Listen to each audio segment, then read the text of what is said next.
Hello, our lovely creatures of darkness. In case you aren't aware, this is my version of The King in Yellow. It was originally written by Robert W. Chambers. We are joined by horror narrators of different talents. Each story will somehow connect to our grand finale. But first, a special thank you to our sponsor, Noble Somatic Wellness. Feeling aches and pains but can't find a massage haven? Look no further. Run by Erica Hoff, who has multiple different techniques to remove those aches and pains at an affordable price, has been in business with 5 years of experience. Decay and I have personally gone to her multiple times, and let me tell you, it's simply to die for. Thank you, Noble Somatic Wellness, for sponsoring this video. And with that, enjoy tonight's creepy tales.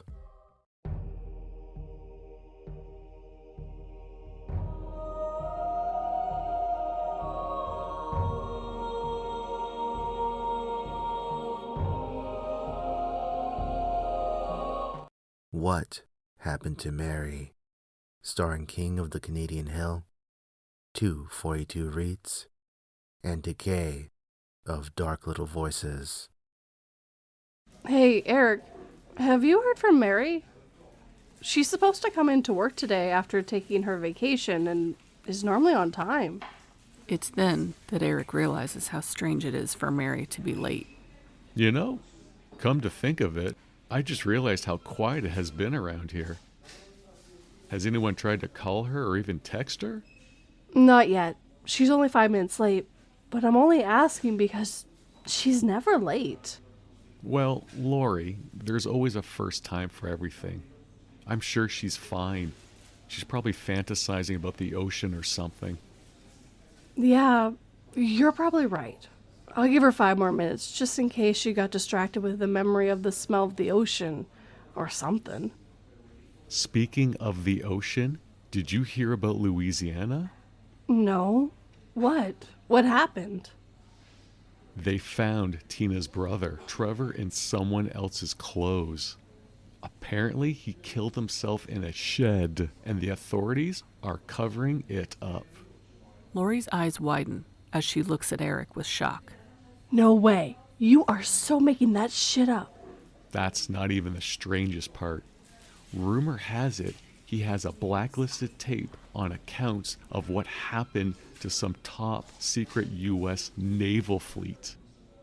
Oh, the one that went missing like 3 months ago, but the project name never got released? Yep, that's the one. Wow. How's Tina taking it? Apparently, she wants to quit. She thinks Mary has something to do with it. What? Why? Because she was last seen in Louisiana. It's then that Lori starts not feeling well. It's as if she wants to puke. She grabs a nearby trash can and gets ready to let it out of her system. Lori, are you okay? The office grows deadly quiet as Lori vomits black tar into the can mixed with her own blood. The whole office stands up to look at both Eric and Lori as the bones in Lori's face break loudly. Guys, what are you doing? Call 911 now. Eric tried to get someone to do what he said until he realized that all of their eyes rolled to the back of their heads, and that, besides the phones going off, it was quiet enough to hear a pin drop. Hello, Eric. Good to know where you are at all times. Your mouth gave you way better than your own power could, She says, looking at Eric. This isn't funny, Lori. I'm impressed that you got the office in on this sick joke, but how did you get yourself to sound like Mary? Because I am Mary, avatar of the daughter of the sea, the mistress of chaos, the embodiment of he who dreams. And you, Eric, are nothing. Not even your own maker cares about you. So tell me what I wish to know, weakling, or this will hurt. Eric tries to make a dash for the emergency door on the opposite side of the office, But Mary is too quick for him. Where do you think you're going, Eric? A red tentacle chokes poor Eric. You know too much. Now be a good little insect and tell me where the board meeting is. Why? Would I know? I now know where he is. You must be his most pathetic avatar. But it doesn't matter. My father be rid of your makers soon enough. With one good snap, Eric falls to the ground. Now, as for the rest of you, you have windows to jump out of. Get to work. All at once, the office tries to end their lives at her command, successfully meeting their end at the pavement below from the 28th floor. Unfortunately for the staff working that day, they never had a chance to say goodbye to their loved ones, as that office floor was left in ruins. The secret child has made her move on the ancient chessboard, but it's too early to tell who has the upper hand. For the time being, let's move on to the next scene. Here, the CEOs of Carcosa Co. are on the top floor to have a meeting of their own. Nick takes the center stage, but as you'll soon see, it's not the only thing he'll be taking. The Meeting of Minds, starring Queen of Panic, Nathaniel Nelson, Dark Hero, Lady Spookaria, and Decay of Dark Little Voices. 4 business individuals ride an executive-only elevator to the top floor, each wearing a yellow tie, a white button-up shirt, black suit jacket, and matching black pants with elegant polished shoes. Why are we here? There's so many families I would love to ruin with madness and despair. Instead of attending this I suggest you watch your tongue, Sarah, unless you need it ripped out. Again. Now all of you better play nice. There's a lot to discuss, and not a lot of time to do so in. The elevator opens to a well-furnished hallway that is as pristine as it is beautiful. If you hadn't seen it as many times as the 4 executives Sarah, Ashley, John, and myself had, it would have been breathtaking for sure. We walk for a bit in silence before opening the glass double doors to the boardroom. So Nick, as much as I love seeing you guys here at 10 in the morning, I much prefer to spread the king's madness. So why are we here? I'm glad you asked, John, because the thing is that the Unspeakable One knows one of us gave off enough of a hint to bring the secret daughter knocking at our door, and has tasked me to sniff out who it was. That's ridiculous. Nick, you've barely been a part of this group. Why would he ask you to do this? Jealous, Ashley? John said mockingly. Are we really going to fight among ourselves? We rose to these ranks to further serve the feaster from afar, and yet here we are, fighting like sorry fools in the DC capital. I normally hate to agree with Sarah since I had to cut her tongue out by hand to be here today. But she's right. The sooner the person confesses, the sooner we go back to serving the King in Yellow. Nick, why are you playing these games? We all know it wasn't any of us. Ashley says, annoyed. It's then that they all look out the door and into the hallway where a scared cleaning staff member is trying to get the elevator to hurry. She was so close to escaping, but tentacles prevented her from escaping into the elevator. Please, I didn't hear anything. I was just leaving late again. She says, begging for her life. She screams as she sees that none of them have faces. At least, not anymore. A confession needs to be made. But a sacrifice is a great start. They all stab her repeatedly as blood decorates their once beautiful table. Ashley, you barely took part in this. We can smell humanity left in you. What's worse is that you smell like the sea. I always knew she couldn't be trusted. Damn shame. You really were the most beautiful of us all, but you made your choice. Ashley barely struggled. She knew it was too late. The elevator signals that someone else has arrived, but John and Sarah and myself are too busy in our self-made justice to notice. What an interesting way to handle a meeting. To you all, this just looks like just a senseless bloodbath. To us who know His Majesty, Hastur, the king has made a power move over the secret child by sacrificing a pawn on the chessboard. It's sick and maddening, but who am I to judge? After all, it's not as if this play is over. The game is only starting to pick up as two brothers do not realize how much of a deadly game they are playing. But neither one will truly win their prize, or at least not in the way they wanted to win. My Brother, What Have You Done? Starring Phoenix Fire, Silver Underworld's Scary Stories, and Nathaniel Nelson.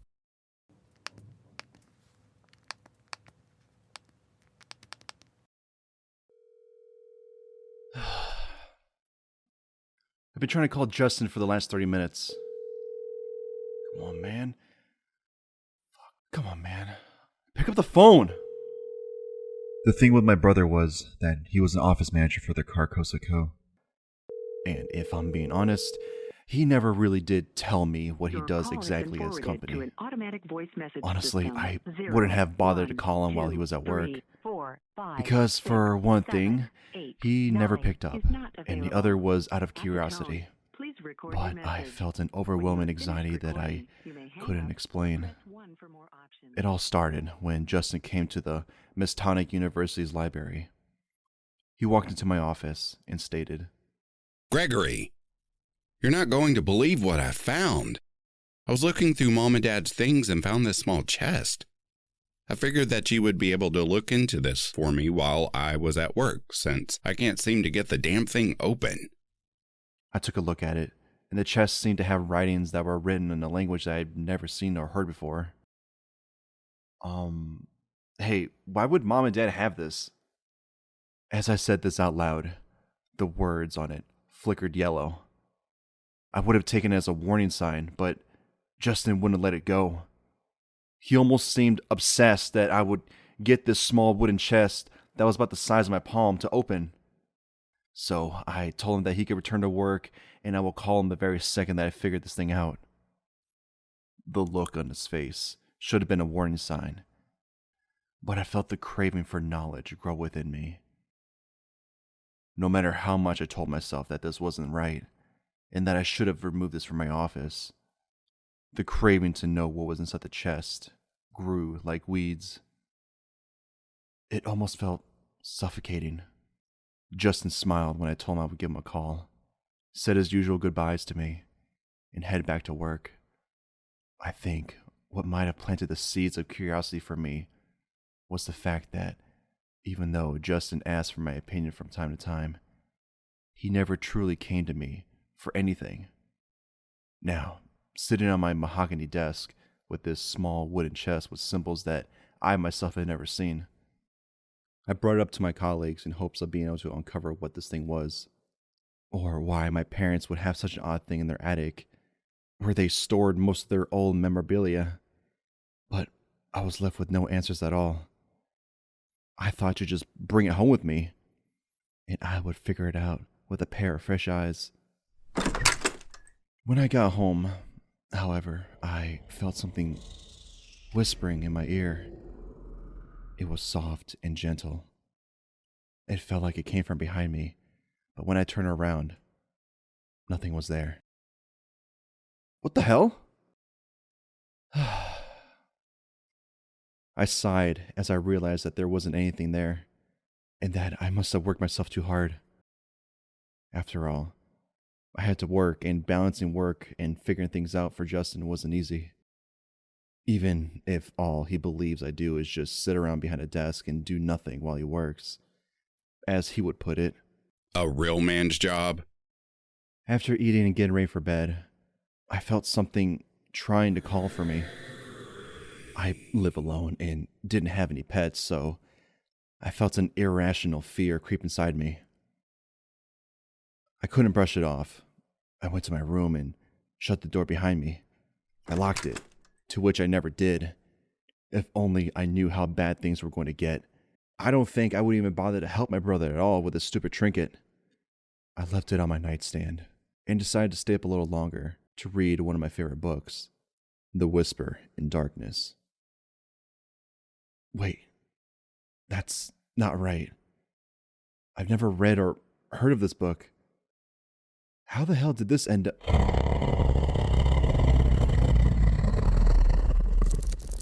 The pages drew me in. I felt myself in a trance-like state. I didn't stop reading until I reached the end of the book. By then, it was almost 3 o'clock in the morning, but I didn't feel tired. I felt myself reach for another book called The King and the Secret Child. I felt my sanity fading worse in this book than I did in the first one I read. There was a city that had a similar name to the company that my brother worked for. I tried to look away, but my eyes were glued to every sentence. I felt something crawl up to my throat as the air felt heavy. It felt like my tongue was struggling to form a word. Or perhaps a name that I'd never heard before.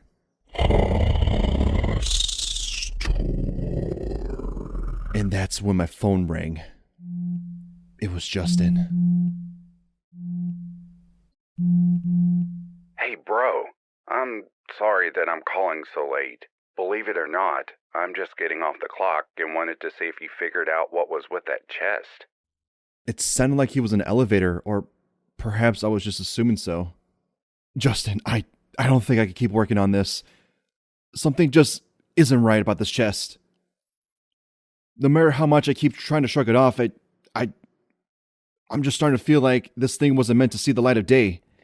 You know, weird, right? Justin was silent for a bit, as I heard the elevator door open, and he was just walking out of it. Justin, is everything okay? Hello? Dude, you're starting to freak me out. There was silence on his side of the phone. I couldn't help but to feel the fear crawl through my chest. Justin, are you there, bro? Speak his name. What? Speak the name that's on your tongue, Gregory. He said slowly, yet purposely. It was like he was forced to say it. Justin, what are you? Speak his fucking name. And in that moment, though I wanted to yell at him for yelling at me, my tongue was no longer my own as I spoke that foul creature's name. Astor. I clasped my hand over my mouth as if I said something foul. And that's when the chest opened. Justin, what the hell is going on? The chest! The whisper of darkness. I screamed and tried fighting it, but it came and wrapped itself around me.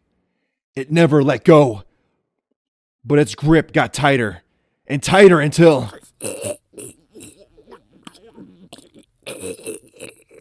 Until my brother, Gregory, was no more. I do not know what will happen to my brother. It's not my place to decide. What I do know is that one of the executives was getting replaced, and all the hard work that I put in was finally going to pay off as I walked in the boardroom. There, I saw Ashley. She was dead on the floor and ripped to shreds. I quickly learned that I wasn't supposed to know. What no one was supposed to ever learn of. We are just pieces in a game of chess to creatures who know how to play the game better than we ever would. Our time was coming to an end, and I could feel myself grow cold and filled with no regret for what I did to my own brother. What my brother released was just the beginning.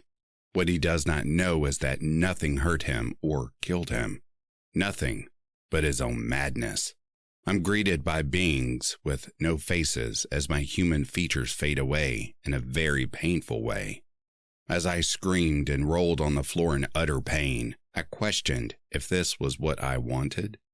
Was this what I sacrificed a lifetime of happiness for? And most importantly, as I stood up and regained my composure, what will the unspeakable one want with me? It's all things that you do not need to question. You are here because he allows you to be. Be grateful that he will soon take us to the city where black stars hang in the sky, where mankind's darkest thoughts come together as one, where twin suns sink into the lake of Holly, the city of Carcosa, and all will hail the king in yellow. What a shame. But they serve their purpose. What truly is a shame, however, is how they will never understand how much they have really pushed the game to its very core. The gloves are coming off, as they say, but the king in yellow isn't truly finished. So many pieces have been played so quickly that no mortal could truly comprehend it. Behind the scenes, the king's opponent has played her move, but it has not become obvious yet. The pure carnage is coming, and it's maddening. It's filling my heart with excitement.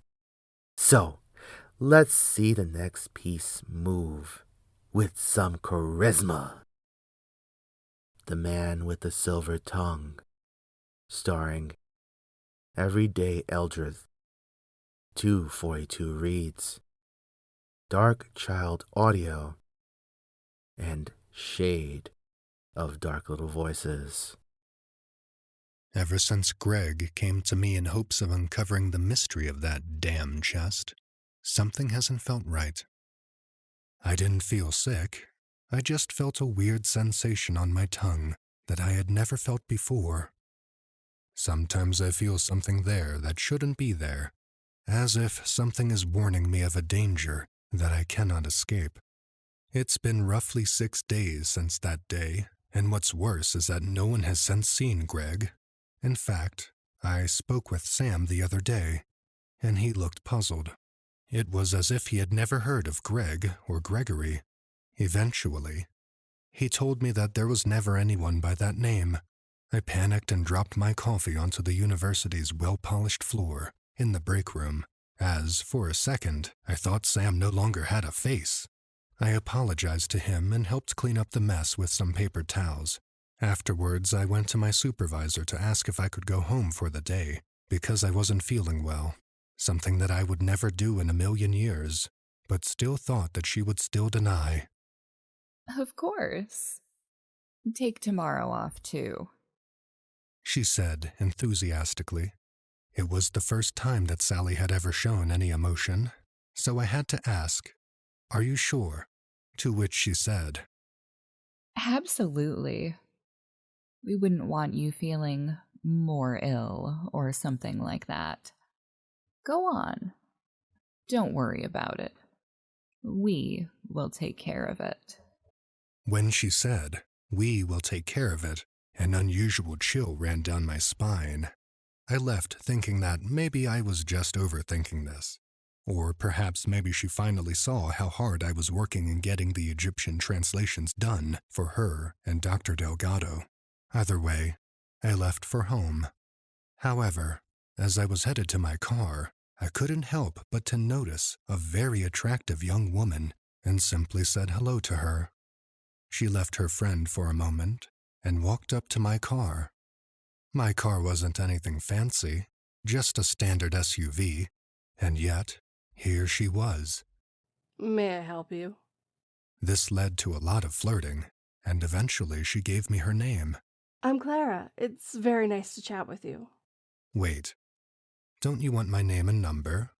We should get drinks and hang out. I don't know what possessed me to say that, but she smiled at me and said, Absolutely. I gave her my information and we had a great time. It ended in my room, but my tongue felt like it was only the beginning. My newfound gift had gotten me into a position of power at the university, and before I knew it, in a week, I had it all. And yet, it wasn't enough. I needed more. However, that craving halted for a moment when my eyes went from white to yellow, and even my veins turned a yellow color. What the hell is wrong with me? I used my silver tongue to charm the best doctors to work on me. Not that I needed to, but the process moved faster this way. However, it didn't pay off. They couldn't find anything wrong with me.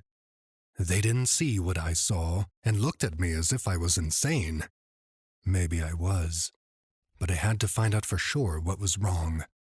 So I went to talk to Gregory. I told him everything and begged for his help, but it was as if my words fell on deaf ears. Dr. Winters, who are you talking to? I looked at my assistant with confusion and frustration. You're telling me that you don't see him? My blood felt like ice, as not only did I see Professor Gregory Malice, but my other colleagues. And there, sitting on Gregory's desk, was something that made me smile. The yellow sigil! My memory escapes me as to what happened next. From what I'm told, I attacked the imaginary beings in Professor Malice's office, trying to protect something that didn't exist. I kept shouting how it was mine at long last. The thing they fail to realize is that I still have it in my possession. I have the sigil of the King in Yellow. I'll keep it safe, even if it means I no longer have my silver tongue to get me out of this. Living proof of two things. The first is that your luck will gradually run out. And the second is that you just can't talk your way out of everything. But damn, if I didn't enjoy seeing him try. I hope you all did as well. Now, on to our next scene. Oh, this is going to be good. Black as Night, Black as Coal, starring Cora on the Rocks and TinyNiceTank. I knew I should be dead, but I'm not. I wish I was, though, because wherever I am is worse than anyone could imagine. Creatures are consistently hunting me down, and I can never tell where I was or where I was going. There are consistent black falling stars, but they aren't much of a treat. There is a large dome that resides at the top of this ruined city. Speaking of the city looks like it was once a powerful ancient city, and there are people who wear yellow cloaks. I struggle every day to remember how I got here, but I can't. The only memory that gives me any clue at all was a book called The King in Yellow. Oh dear God. I just saw them sacrificing one of their own in the name of Hastur. Why do I know this name?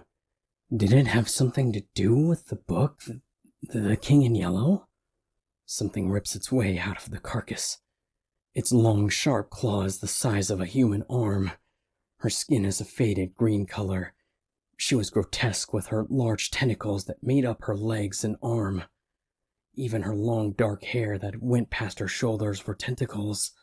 They say that the eyes are the window to the soul. If that were true, then this thing didn't have just one. She had many that screamed in pain and begged for release. Come to me, fool. You stand before the daughter of Hastur, Felda. Try as I might, I could not resist her call. It didn't help that I barely slept in the world of madness and despair. I will do as you command. I was angry with myself for barely resisting, but as I said, I couldn't. The last thing I saw was the yellow sign. The last thing I heard was, "Find the secret child. Failure will mean your death." And after that, my mind felt warped and all I could see were swirls of yellow.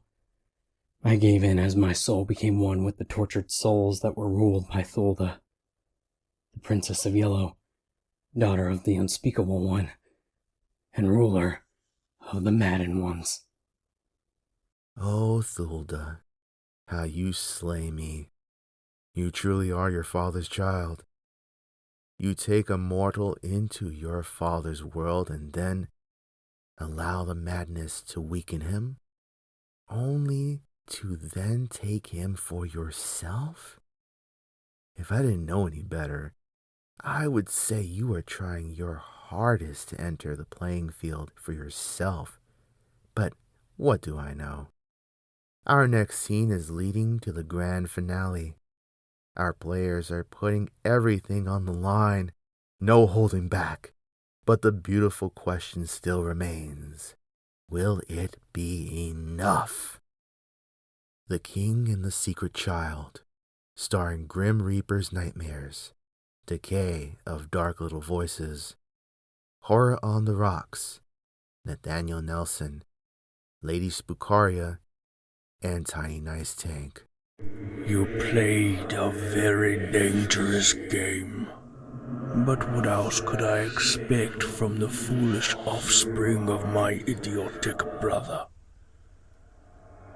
I looked at Kefila from the shadow of my throne.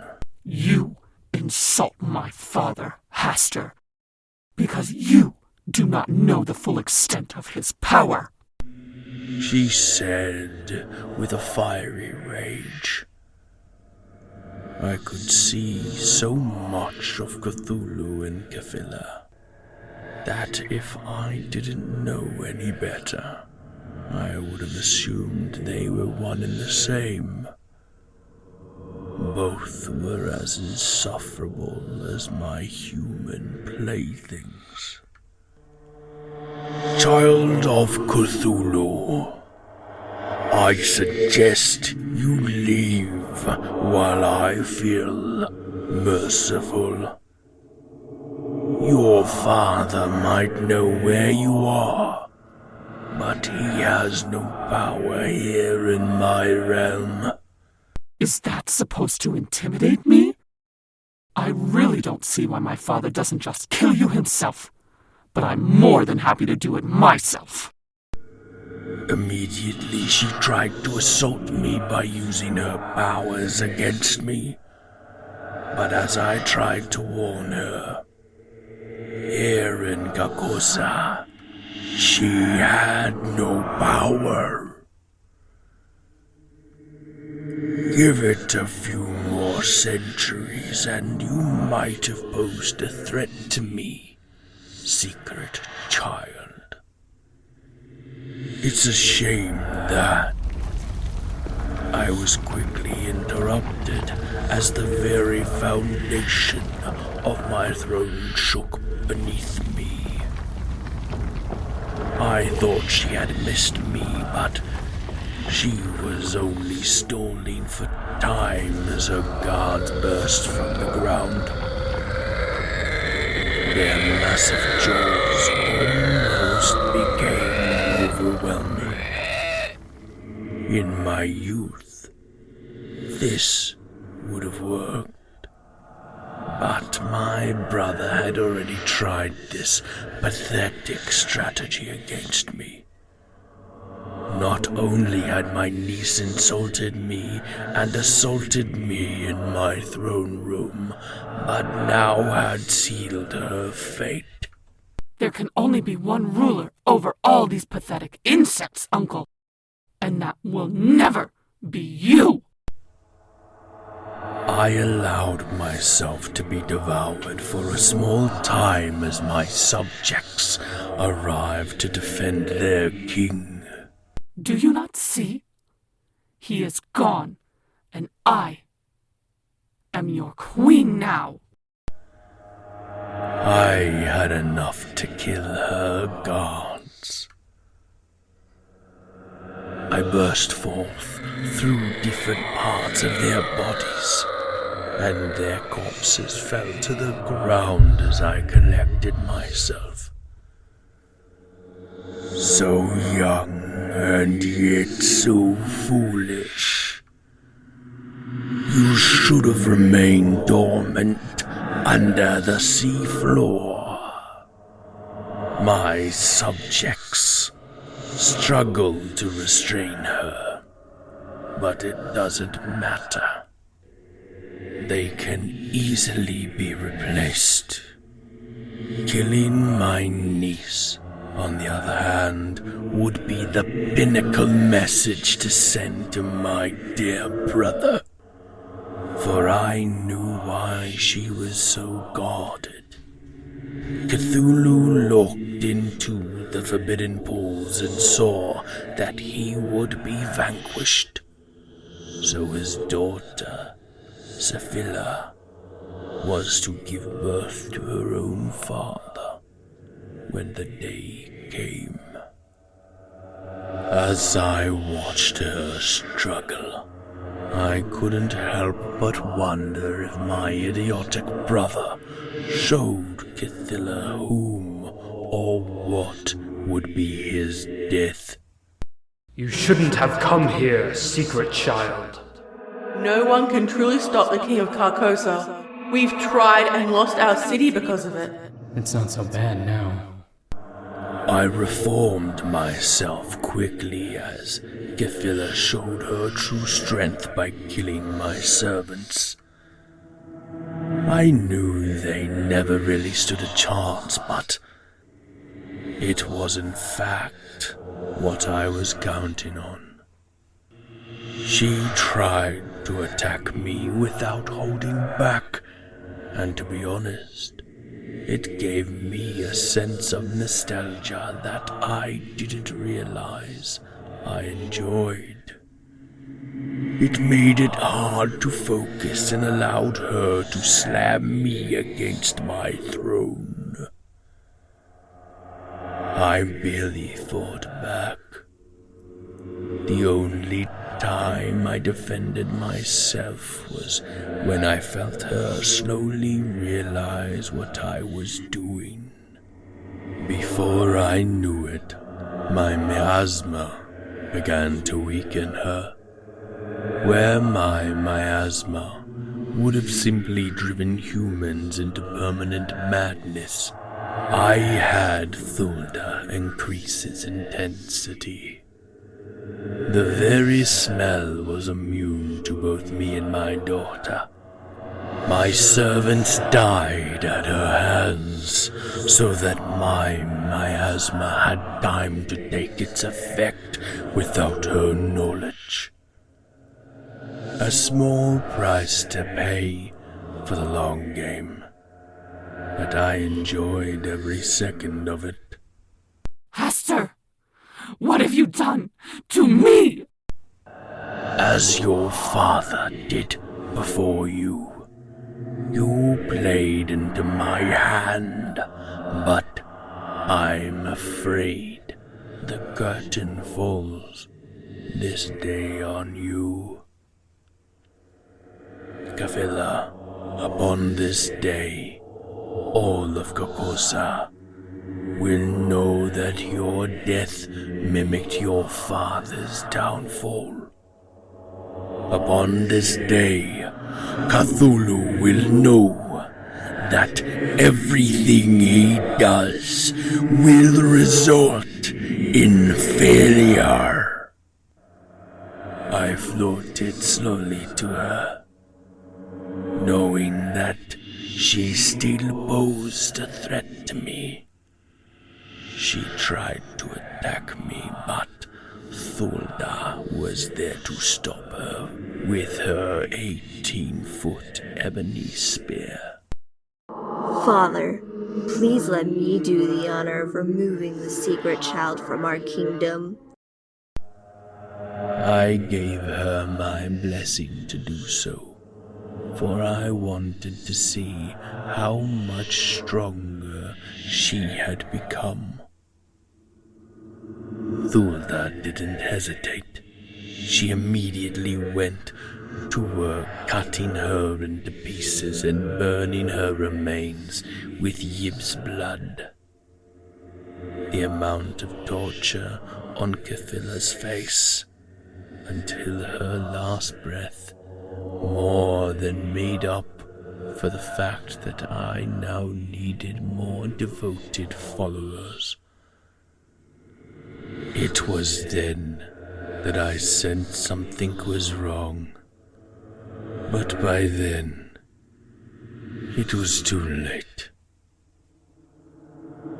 Fulda, leave my sign in the heart of New York, and do it quickly.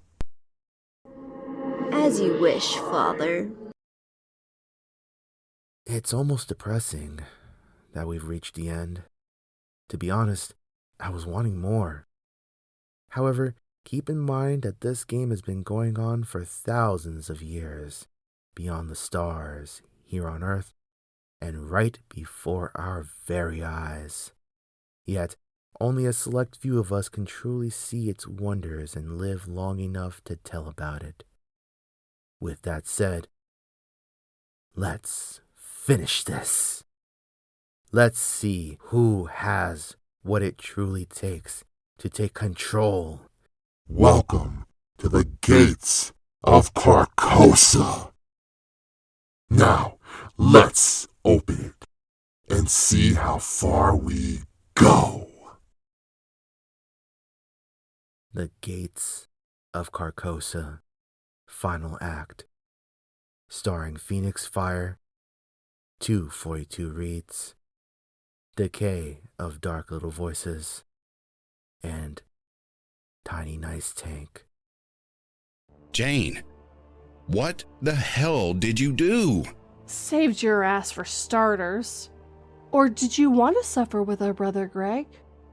I'm fine, by the way. It wasn't like I was used by one of his servants or something. Jane looked away with sadness written on her face and more obvious in her tone. What do you mean? Where have you been?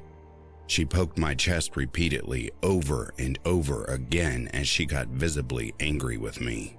I was seduced by that piece of shit. Tears welled up in her eyes.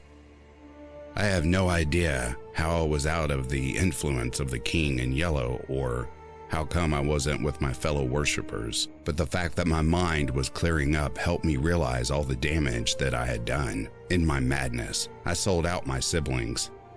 In my madness, I lost track of the days, and worst of all was that I didn't need Jane to tell me who did this to her. The King in Yellow gifted his most loyal servants the gift of foresight. And now that I no longer served him, it quickly became my curse. One of Greg's friends, the man with the silver tongue, used his gift to take my sister to his home. It made me fall to my knees in sorrow and in disgust, as it was too late to do anything to make this right. Jane? I said hesitantly. There will never be anything that I can do to make this up to you. Oh, there is, she said as she quickly interrupted me and tried to wipe the tears from her light tan skin. Her dark hair reminded me of Mom's as I tried to hide my smirk. You and I are going to stop the Unspeakable One's plan of gaining more followers. How do you suggest we do that? I said, trying to pick my words carefully, but was curious about her plan as well. We will burn all 5 copies of The King in Yellow in front of Carcosa. I'll chant after spilling my blood on the burning books, and though we can't kill him, we can trap him there in Carcosa. At least, until his followers abandon him. But we must act quickly. How do you know this? She ignored me and started to put all 5 books in front of the entrance of the building. I tried to ask her again, but with a little more force as she puts weights to hold down the book. Jane, I want to help you, but... Then get out of my way! On this day the king falls, and all will hail the secret child as she no longer is kept away from man or beast or God themselves. The books began to self-combust as if on cue. My mind was still recovering from everything that happened. All this because I wanted to be with the big boys in corporate. I didn't realize the price I had to pay for the position. or I would have never agreed to any of this. I would have never betrayed the only family I had left in this chaotic, nightmarish world. She spoke in tongues that I couldn't understand. Jane was scaring me as my eyes widened. This wasn't my little sister anymore. She became something more than anyone could give her credit for. All hail she that awaits the calling. All hail the queen of the rebirth fear.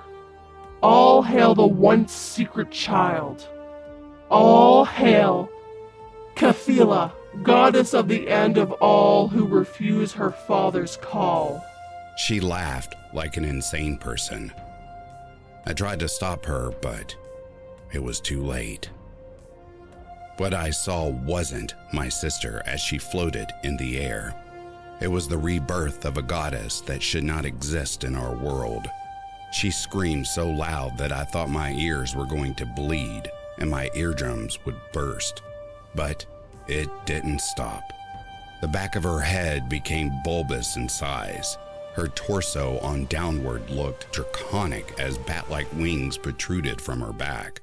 Scales covered her skin as she no longer was a tan color. Her skin was green, and I was forced to watch her teeth become sharp as daggers as her lips became massive tentacles.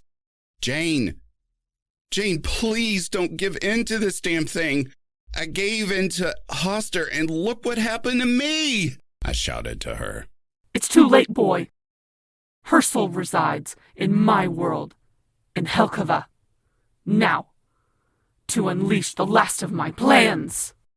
This 28-foot creature said as the building of Carcosa was gone in the blink of an eye.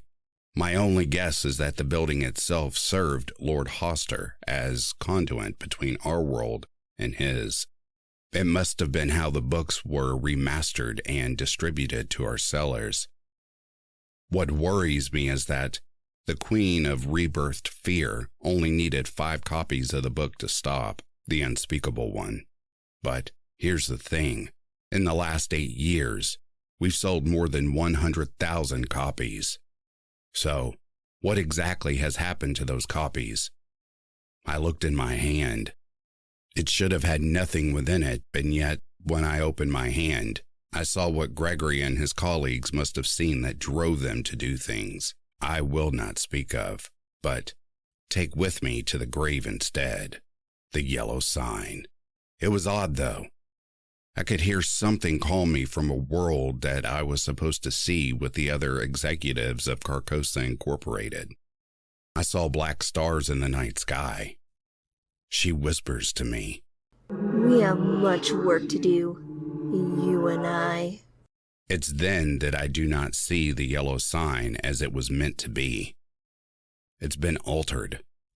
I try to fight it because I don't want to be part of this anymore. I struggled for her grip, but the longer that the once secret child was away from me, the more this new being took advantage of my weakened mind. Even now, I think I'm fighting against her wishes, but I've been reduced to nothing more but a new pawn piece on a dark and twisted chessboard. I struggle for the last time to call out for my sister, and then I try to call out for my brother. And now, I'm gone to a place that I do not recognize as my body has a new owner. Buried deep within was what my hand is. The yellow sign of Tolda, the princess in yellow. It would certainly seem that both children of the gods Hastur and Cthulhu have taken it upon themselves to continue this endless war, while humanity continues on as their ignorant chess pieces.